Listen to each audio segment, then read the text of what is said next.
Il est dit dans l'Évangile selon Matthieu que l'homme ne vivra pas seulement de pain, mais de toute parole qui sort de la bouche de Dieu, Matthieu 4h4.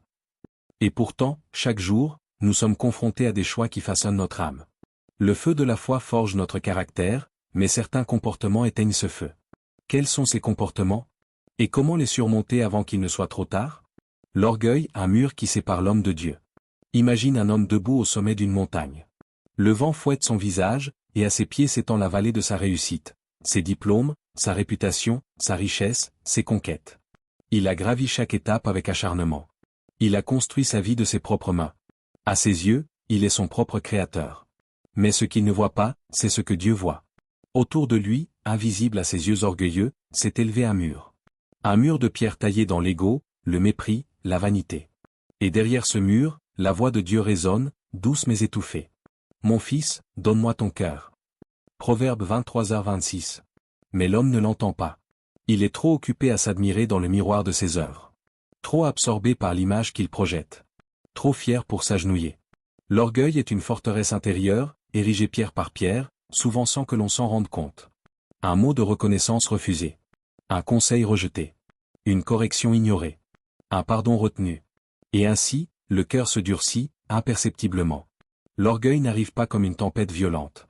Il vient comme une brume silencieuse, qui enveloppe l'âme jusqu'à l'étouffer. Saint Augustin écrivait. L'orgueil n'a pas besoin d'être enseigné, il est la racine même de la chute.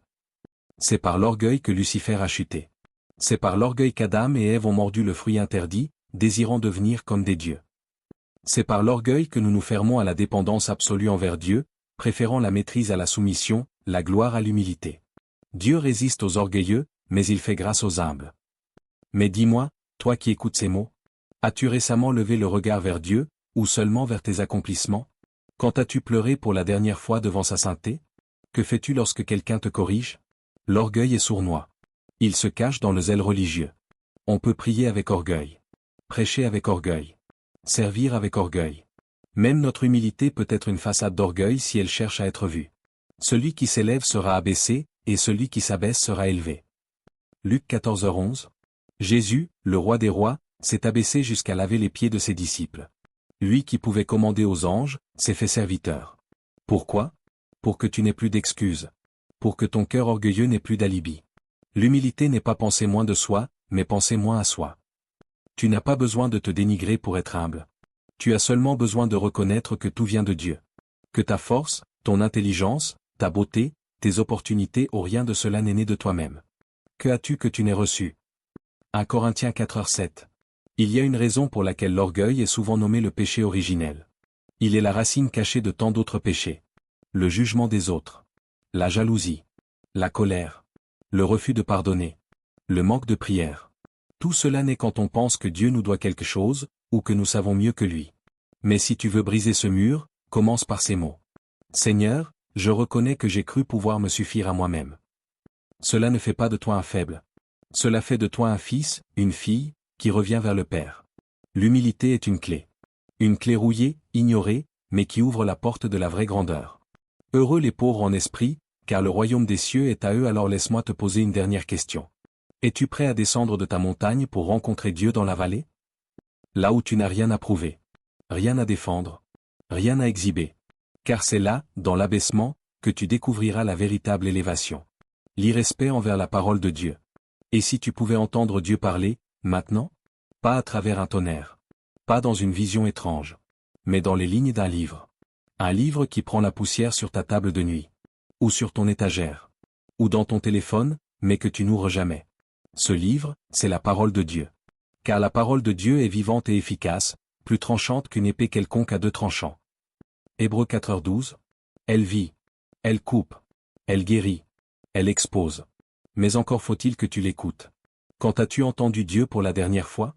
Je ne parle pas d'un frisson pendant une louange. Mais d'une vraie rencontre. Un moment où la parole t'a déchiré. Redressé. Un moment où tu as posé ton téléphone. Coupé la musique. Et où tu as laissé Dieu parler. Billy Graham l'a dit avec gravité. La Bible n'est pas un livre parmi d'autres. Elle est la parole vivante du Dieu éternel. Tu ne lis pas la Bible comme tu lis un roman. Tu ne la parcours pas comme un manuel de motivation. Elle n'a pas été écrite pour te distraire. Elle a été écrite pour te transformer. Et si tu l'ignores, ce n'est pas simplement un oubli. C'est une insulte. Tu dis que tu veux entendre la voix de Dieu, mais tu n'ouvres pas le seul canal par lequel il a parlé avec clarté. Tu dis que tu cherches sa volonté, mais tu ne veux pas lire ses instructions. Tu dis que tu as la foi, mais ta Bible est muette dans ta vie. Est-ce que tu réalises la contradiction? Ta parole est une lampe à mes pieds, une lumière sur mon sentier. Psaume 119, 105. Alors dis-moi, sur quel chemin marches-tu si tu refuses la lumière? Comment espères-tu éviter les pièges si tu rejettes la carte? Comment prétends-tu aimer Dieu si tu n'aimes pas entendre sa voix? Il ne s'agit pas de lire par habitude. Il ne s'agit pas de cocher une case dans ton plan de lecture annuel. Il s'agit de respect, de révérence, de faim spirituelle. L'homme ne vivra pas de pain seulement, mais de toute parole qui sort de la bouche de Dieu. Tu manges tous les jours pour ton corps. Mais ton âme? Tu la nourris une fois par semaine? Un verset rapide entre deux rendez-vous? Un psaume quand tu es triste, un proverbe quand tu es stressé? Est-ce ça, honorer la parole de Dieu? Saint Jean Chrysostome écrivait. Ne dis pas, je suis occupé. Une âme sans parole est une âme sans vie.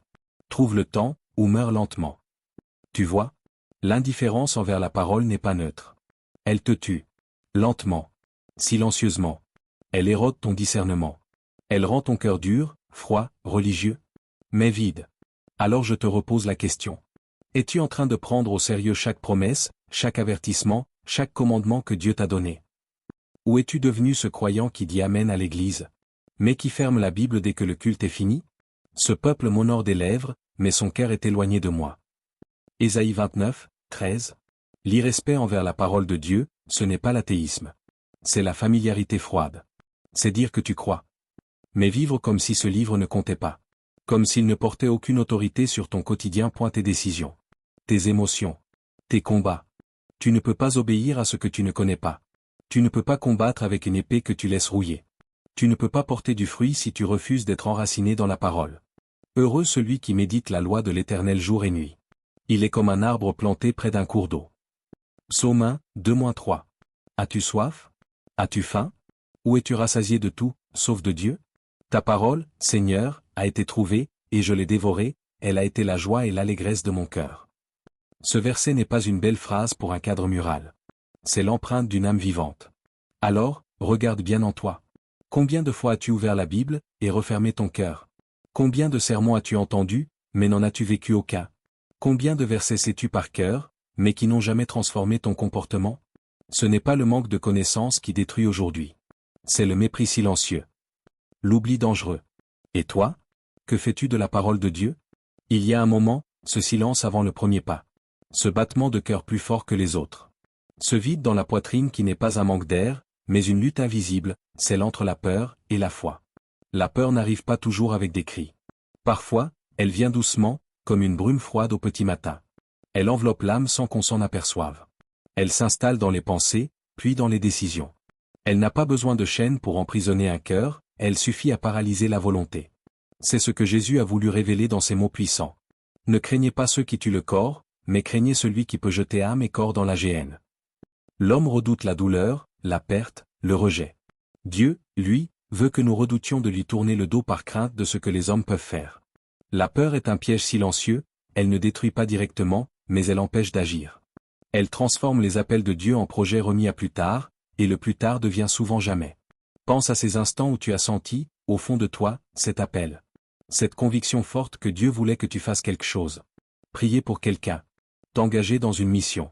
Dire une vérité que d'autres taisent. Avancer dans une direction qui semblait plus grande que toi. Mais une voix s'est glissée subtilement, et si tu échoues? Et si on se moque de toi? Et si tu perds ce que tu as? Et alors, le pas n'a pas été franchi. La peur est un stratège. Elle connaît tes points faibles. Elle ne vient pas toujours par des menaces visibles, mais par des scénarios dans ta tête, des images mentales qui grossissent les risques et effacent les promesses de Dieu. Elle transforme les montagnes en murs infranchissables. Elle donne plus de volume à la voix des hommes qu'à celle de l'Éternel. Elle ne te dit pas, ne crois pas en Dieu, elle te murmure simplement, pas maintenant. C'est pour cela qu'elle est dangereuse, elle n'attaque pas ta foi frontalement, elle la gèle dans le temps. Elle n'a pas besoin d'armes, juste de ton attention. Et si aujourd'hui, ta barque, c'était ta zone de confort? Si ta tempête, c'était ce que tu redoutes le plus? Et si Jésus, en plein tumulte, était déjà en train de te dire, viens? La peur te dit, ce n'est pas prudent. Attends que le vent se calme. La foi te répond, ce n'est pas le calme qui te sauvera. C'est sa main tendue. Il y a des appels divins qui ne se vivent que de l'autre côté de la peur. Tant que tu écoutes la peur, tu ne pourras jamais marcher dans la dimension pour laquelle Dieu t'a façonné. Tu resteras à la surface de ce que tu aurais pu devenir. Et le plus tragique, c'est que souvent, ceux qui restent figés pensent qu'ils sont en sécurité. Mais la peur n'offre jamais de sécurité réelle, elle offre une cage dorée. Elle t'empêche de tomber, mais aussi de voler. La peur du rejet enferme des voix prophétiques dans le silence. La peur de l'échec retient des visions puissantes dans les tiroirs. La peur de l'inconnu enterre des talents que Dieu voulait voir rayonner. Regarde les Écritures, aucun homme utilisé puissamment par Dieu n'a avancé sans peur. Moïse tremblait devant Pharaon. Gédéon doutait de lui-même. Jérémie pensait être trop jeune. Pierre avait peur des hommes. Même Jésus, dans le jardin de Gethsémanée, a ressenti le poids terrifiant de la coupe qui l'attendait. La différence, c'est que la peur n'a pas dicté leur choix. Le courage n'est pas l'absence de peur. Le courage, c'est avancer malgré la peur, parce que tu fais plus confiance à la voix de Dieu qu'au scénario de ton esprit. Il faut comprendre que la peur est spirituelle. Elle ne se limite pas à des émotions humaines, elle est souvent l'outil par lequel l'ennemi tente de te couper de ta destinée. Elle s'insinue dans les moments les plus vulnérables, juste avant une percée, juste avant une élévation, juste avant un acte de foi qui aurait pu tout changer. Elle se déguise en prudence, en logique, en sagesse humaine, mais derrière ce masque se cache une stratégie pour te neutraliser. Et si Dieu t'appelait aujourd'hui à une mission difficile? Pas à un petit geste confortable, mais à quelque chose qui demande un abandon total. À un sacrifice visible. Qu'est Ferris too? Le cœur bat vite à cette pensée, n'est-ce pas? Parce que la peur est déjà là, assise dans le coin de la pièce, observant si tu vas encore lui obéir. Mais la vérité, c'est que Dieu ne te demande jamais de franchir ce pas seul. Chaque pas de foi attire sa présence plus près de toi. Chaque mouvement contre la peur réveille quelque chose d'endormi à l'intérieur. Chaque oui que tu dis à Dieu affaiblit la voix de l'ennemi.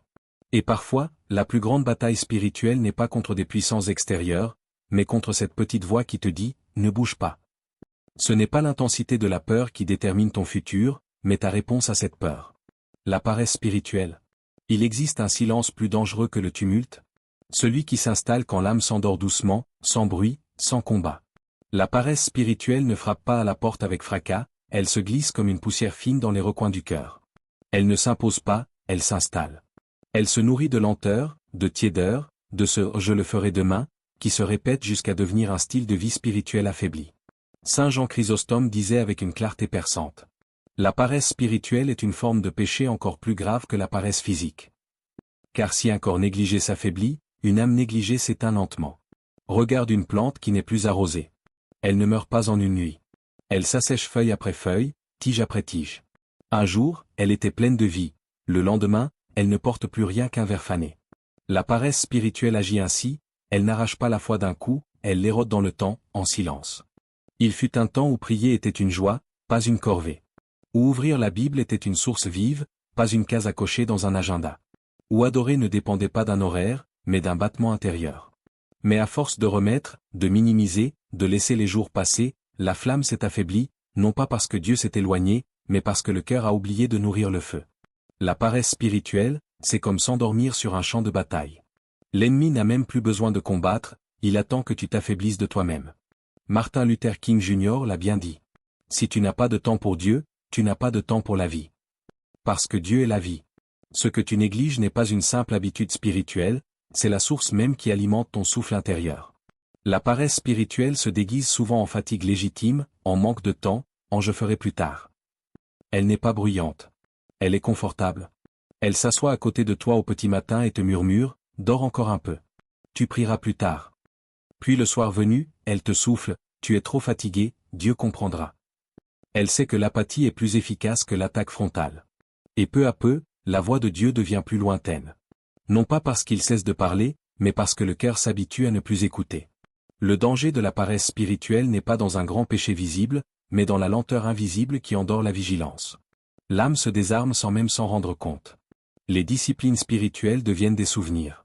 La prière devient rare, la méditation des Écritures se réduit à quelques versets lus en vitesse. Et dans ce désert sec, la foi se fane sans bruit. Regarde autour de toi, combien de personnes ont commencé leur marche avec zèle et l'ont terminée dans la torpeur. Ce n'était pas toujours par péché scandaleux. Souvent, c'était par négligence tranquille. Une distraction ici, une excuse là, et le cœur s'est couvert de poussière. La paresse spirituelle est un ennemi poli. Elle ne frappe pas, elle caresse. Elle t'invite à rester dans ta zone de confort. Elle ne te dit pas « renie Dieu », elle te dit « attends demain ». Mais le royaume de Dieu n'est pas bâti sur des demains incertains, il se vit aujourd'hui. Chaque instant de paresse est une brique non posée sur le mur de ta foi. Il est étrange de constater que l'être humain trouve du temps pour tout ce qui nourrit son corps ou son plaisir, mais si peu de temps pour nourrir son âme. On mange sans oublier, on dort sans remettre, on travaille avec discipline. Mais pour Dieu, on attend que l'envie vienne. Comme si le feu spirituel pouvait brûler sans bois. Comme si la flamme pouvait s'entretenir sans huile. Les distractions modernes sont l'un des visages les plus efficaces de cette paresse.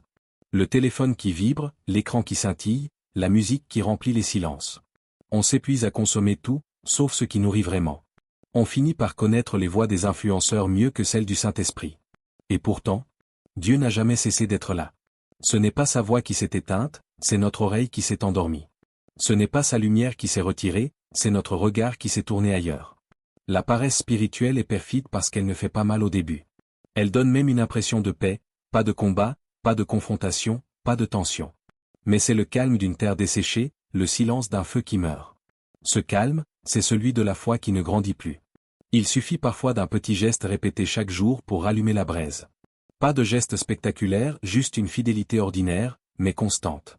Car la paresse spirituelle n'est pas brisée par des émotions fortes ou des grands élans d'un soir, mais par la discipline tranquille de chaque matin. Est-ce que ton quotidien reflète une véritable recherche de Dieu? Ou bien ton cœur s'est-il laissé bercer par la douce chanson de l'apathie? Est-ce que ton âme brûle encore comme au premier jour, ou est-ce qu'elle s'est simplement habituée à vivre tiède, à moitié éveillée, à moitié endormie? Il est possible que ta Bible soit encore sur ta table de chevet. Que tes lèvres murmurent encore quelques prières par habitude. Mais la question n'est pas de savoir si tu pratiques, la question est, ton cœur est-il encore vivant à l'intérieur de ces gestes? Car Dieu ne cherche pas des rituels automatiques. Il cherche des cœurs brûlants. Le manque de pardon? Le décor est simple, une pièce sombre. Pas de chaînes, pas de barreaux, et pourtant, une âme est prisonnière. Le silence est lourd, presque physique. Au centre de cette pièce invisible, un cœur bat lentement, douloureusement, alourdi par des chaînes qu'il ne comprend pas toujours. Ces chaînes ont un nom, rancune. Amertum. Le manque de pardon n'est pas toujours visible. Il ne laisse pas de cicatrices sur la peau, mais il creuse profondément à l'intérieur. Chaque souvenir non guéri devient un clou. Chaque colère refoulée, une corde qui se resserre. Chaque « je n'oublierai jamais » est un verrou qui ferme un peu plus la porte de la paix. Jésus a dit « Si vous pardonnez aux hommes leurs offenses, votre Père céleste vous pardonnera aussi. » Mais le pardon, ce mot paraît simple sur les lèvres et tellement lourd dans les mains. Ce n'est pas un geste léger. C'est une décision qui arrache des racines profondes. Pardonner, ce n'est pas dire que la blessure n'a pas existé. Ce n'est pas nier l'injustice. Ce n'est pas minimiser la douleur. C'est reconnaître que tu refuses de laisser cette douleur définir le reste de ta vie. Le manque de pardon est comme porter une valise remplie de pierres jour après jour. Tu t'habitues à son poids, tu apprends à marcher avec, mais chaque pas devient plus lourd. Tu crois avancer, mais en réalité, tu t'essouffles. Il y a des personnes qui ne dorment plus paisiblement depuis des années, non pas parce que l'offense est toujours là, mais parce que la blessure n'a jamais été libérée. Ce n'est pas seulement ce qu'on t'a fait qui t'enchaîne, c'est ce que tu refuses de déposer. Le non-pardon, c'est une prison dont tu tiens toi-même la clé. Corrie ten Boom, survivante des camps de concentration nazis, l'a dit avec une clarté désarmante. Le pardon est la clé qui déverrouille la porte de la liberté. Elle parlait en connaissance de cause. Après avoir tout perdu, après avoir vu l'horreur de l'injustice, elle a choisi de pardonner à ses bourreaux. Pas parce qu'ils le méritaient, mais parce qu'elle refusait d'être prisonnière de leur mal. Elle avait compris que le pardon n'est pas un cadeau à l'autre, c'est une libération pour toi-même. Imagine cette scène, tu marches dans un désert. La chaleur est intense. Et tu portes un sac rempli de pierres. À chaque étape de ta vie, tu y as ajouté une pierre, une trahison, une parole blessante, une injustice, une humiliation. Le sac est lourd, mais tu le portes. Parce que tu dis, je n'oublierai jamais. Mais un jour, tu réalises que le chemin que Dieu t'appelle à parcourir, demande d'être léger. Et que tant que ce sac est sur ton dos, tu n'iras jamais loin. Le pardon, c'est ce moment où tu t'arrêtes. Où tu ouvres le sac. Et pierre après pierre, tu les poses à terre. Pas parce que ce qu'on t'a fait est acceptable, mais parce que tu décides que ta liberté vaut plus que ton ressentiment. Le manque de pardon déforme la façon dont on voit le monde. Ce qui était clair devient teinté de méfiance. Ce qui était beau devient flou. On commence à interpréter les gestes à travers la lentille de la blessure. L'amertume devient une langue maternelle silencieuse. Elle s'insinue dans les conversations, dans les relations, dans la prière même. Et lentement, elle ferme le cœur à la voix de Dieu. Dieu veut guérir. Il veut libérer. Mais il ne forcera jamais une porte que tu refuses d'ouvrir. Le pardon, c'est ta main qui tourne la clé. Ce n'est pas une émotion magique qui vient tout arranger en une nuit. C'est un choix, souvent répété. Parfois douloureux. Mais à chaque fois que tu choisis de pardonner, même si tes émotions résistent, les chaînes se desserrent un peu plus. Certains pardons sont simples. D'autres sont des batailles intérieures qui durent des années. Ce n'est pas le nombre de larmes versées qui mesure la profondeur de la blessure, mais l'impact qu'elle a laissé dans l'âme. Et Dieu connaît cela. Il ne te demande pas d'oublier, mais de ne plus donner à cette blessure le pouvoir de gouverner ta paix. Le manque de pardon crée une distance entre toi et la présence de Dieu. Non pas parce que Dieu s'éloigne, mais parce qu'un cœur fermé ne peut recevoir ce qu'il donne. Le pardon est une porte. Quand elle est verrouillée, même la lumière reste à l'extérieur. Imagine maintenant une scène différente. La même pièce sombre. Les mêmes chaînes. Mais cette fois, quelqu'un entre. Ce n'est pas la personne qui t'a blessé. C'est Jésus. Il ne minimise pas ta douleur. Il s'approche simplement. Dans ses mains, il n'y a ni jugement ni mépris, mais une clé. Il la tend vers toi. Pas pour libérer ton offenseur, mais pour te libérer toi. Et là, tu comprends, tant que tu refuses de pardonner, tu portes le visage de l'autre dans ta prison. Et tant que tu refuses d'ouvrir la porte, c'est toi qui restes enfermé. Le pardon est parfois un cri silencieux. Seigneur, je n'en ai pas la force, mais je choisis de pardonner par obéissance. Et Dieu transforme cette simple décision en une rivière de paix que rien d'autre ne peut produire. Penses-tu que ton cœur est libre aujourd'hui? Ou y a-t-il des blessures soigneusement enfouies sous des sourires polis, des prières automatiques, des années d'évitement? Le non-pardon se cache bien. Il sait se camoufler sous des phrases comme « ce n'est rien » ou « j'ai tourné la page ». Mais tant que tu n'as pas déposé le poids aux pieds de Dieu, le sac est toujours sur ton dos. Il n'y a pas de liberté durable sans pardon. Pas de paix authentique sans libération intérieure. Pas de profondeur spirituelle tant que le cœur reste verrouillé derrière les barreaux du passé. En conclusion, on fait l'appel à l'action. Chaque comportement a des conséquences, et l'appel de Dieu à une vie sainte est un appel urgent. Ne remets pas à demain ce que ton âme a besoin de résoudre aujourd'hui. Dieu te demande de le suivre de tout ton cœur, d'agir avec foi et d'honorer ses commandements. Que ferais-tu si ta foi dépendait d'un seul choix? La foi n'est pas une simple croyance, mais une réponse active à l'appel de Dieu. Comment réponds-tu à cet appel aujourd'hui?